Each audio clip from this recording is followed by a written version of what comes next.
Okay, this is our first attempt at one of these PowerPoints where you guys are going to watch it using Edmodo. You're going to take your notes as you go along, alright, so you can keep pausing and stopping this video at any point that you need to do. Alright, so if you need to pause, rewind, because you don't understand something or you need to hear it again so you get your notes accurate, it's completely up to you how you go about this, gents, okay? So the next topic we're going to look at in the lesson the next Monday is making informed choices about active and healthy lifestyles. Alright, but the first thing I want to do is just sort of consolidate what we did the other day and just link it into sports a little bit more. Alright, so what you're going to do now, you're going to get a list of 5 sports that I've chosen. Alright, and what you need to do is link it in to one component of fitness. You choose which component of fitness that is and why you think it's suitable for that one sport, but you can only use each component once. Okay, so the sports you're going to link it into are rugby, squash, badminton, gymnastics, and a 10,000 metre runner. Alright, you need to explain how one component of fitness links one of these sports. Alright, and like I say, you can only use each one once. Alright, so which one might cardiovascular endurance go to? Which one might strength go to? Alright, and why is it suited to that sport in particular? You need to just write the sport down, say your component of fitness, and say why you've done it. So what I need you to do now is just pause the video, okay, and go back over that and just write that down into your books underneath what we did the other day in the lesson, please, gents. Okay, so we're going to go look at what healthy and active lifestyles is. But what I need you to do in your books, you need to do a separate heading, or if you've been using the notes layouts from the previous video that I asked you to watch in Edmodo, you need to use that. I need you to obviously do a title of healthy and active lifestyles and a subheading of what makes a healthy active lifestyle. Alright, and I need you to just jot down what you think a healthy active lifestyle is. I need you to pause the video, okay, and just jot some ideas down of what you actually think that is. Okay, so what you're going to do now is, if you've jotted some ideas down, fantastic. Alright, I just need you to tick off the ones that you might have. Alright, and if you haven't got all of these, I just need you to jot them down in your books. Alright, we've got a healthy, balanced diet, regular exercise, maintaining healthy body weight, not smoking, minimising stress, and a minimal alcohol intake, which obviously shouldn't affect you guys at this moment in time because you're all under 18. Alright, so these are the key parts that make a healthy, active lifestyle. Now, what we're going to focus on within this PowerPoint is healthy and balanced diet and how that really affects our lifestyles. Alright, so there are 7 key components to a healthy and balanced diet. I need you guys to think about them. You're going to do a lot of subheadings now. Alright, so we have got carbohydrates, proteins, minerals, fats, fibre, vitamins, and water. Now, none of them should be alien to you. You should have heard of all of them before. Okay, alright, and it's, you know, you should have a little basic understanding of what each one is. Now, all we're going to do within this video, alright, is we're just going to go through each one and we're just going to see what each one does, where we can find them, alright, what sort of foods, and what the main sort of role is of them. Okay, so what you need to do, alright, you need to just do some subheadings. You need to split them off into carbs, proteins, and fats, because there are 3 main sources that we'll look at. And then your second bit on the second slide that you're going to look at in a second is mineral, fibre, vitamins, and water. Alright, so we need to look at what each one does and why our body needs them. Alright. Okay, so the first one we're looking at is carbohydrates.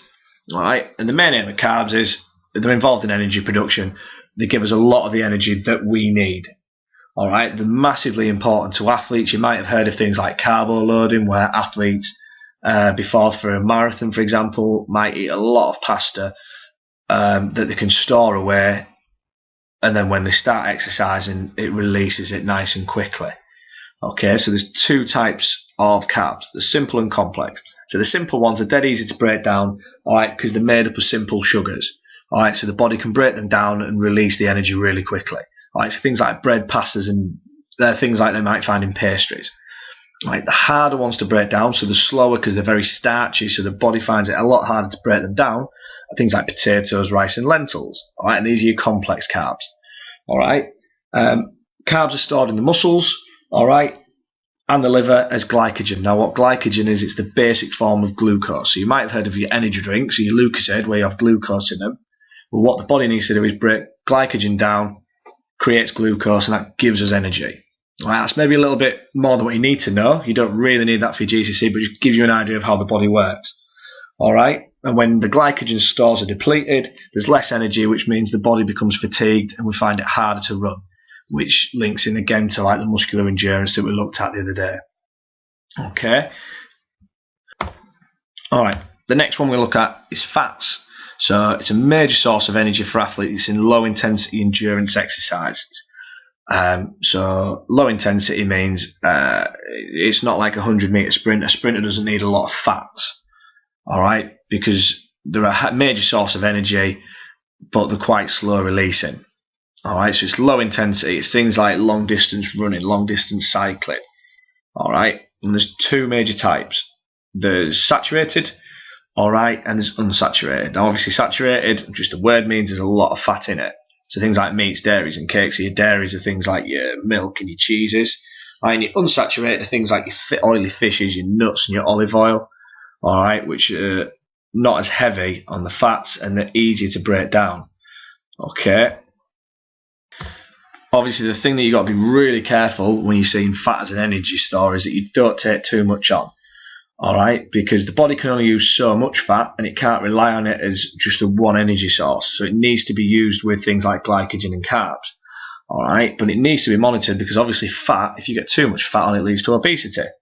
All right, and that's where obviously you're taking a lot of fat on board. You're taking a lot of calories on, but you're not actually burning any of that off. All right, and obviously then it has a knock-on effect on everything else in your body. All right, so fats are something that we need, but it needs to be monitored to make sure you're only taking in the amount that you need.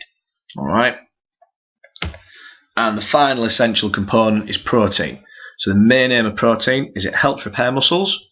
It helps with hemoglobin production. Now, what hemoglobin is, if you haven't done it in science already, it's what transports oxygen in blood. So the more hemoglobin, the more oxygen you can transport, which means you can get more oxygen to the working muscles, which stops things like cramp and the build-up of lactic acid. All right, and it's also a key, not a key source, sorry, it's just a source of energy, and it's not used if fats or carbs are available. All right, so we've got three main types of protein. We've got meat, especially red meats, things like your steaks. We've got fish, we've got poultry, so that's your chicken and your turkey, which are very low in fat and massively high in proteins. You'll hear people who are like bodybuilders or people go to the gym take a lot of proteins on.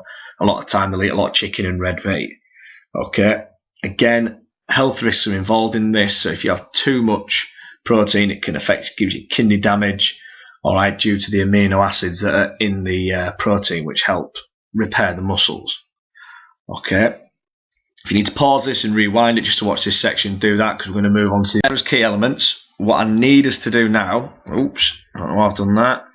I need you to, if you haven't got enough notes on these last two PowerPoints, so our three main nutrients and the other four, so I need you to rewind the video, get any notes down that you need, guys, and just go through some of the questions that I've asked you, especially for the last page, because I've not really given you the answers. I've given you a little bit more research that I want you to try and think up and find. Okay, so just pause this video again if you need to go through it and rewind it. Okay, so you've got them, you've got your notes. What I need to ensure that we've got for next lesson is you've done that first slide that was asking us about the components of fitness and why we need them, and link into them 5 sports that I gave you, because that's what our starter activity is going to look at in next Monday's lesson, just to make sure that what you've got is right and your understanding's there. You also need to have notes on them 2 slides in particular that looking at the what we need for a healthy and balanced diet. Okay.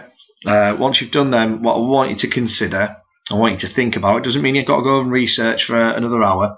I just want you to think about the following things for the next lesson. All right. What sports require which nutrients more? All right. So what sports might need a little bit of extra protein? What sports might need some more carbs and fats and things like that? So I want you to have a think about that. Okay. What can happen if you don't have enough of one nutrient? So what are the knock-on effects? Obviously, like with water, we know we become dehydrated. All right. It can lead to headaches and things like that, and exhaustion. you need to think about is what happens if we don't have enough protein? What happens if we don't have enough fibre? What happens if we don't get enough minerals in our body? So have a little consider and think about that, because that's what we're going to go through in the lesson as well. And how much of each component of the balanced diet do we need to eat? So how, out of 100%, what percentage does that need to be fats? What percentage does that need to be carbs, etc., etc., for the 7 things that we've got there? All right. That's what I need you to think about for the next lesson.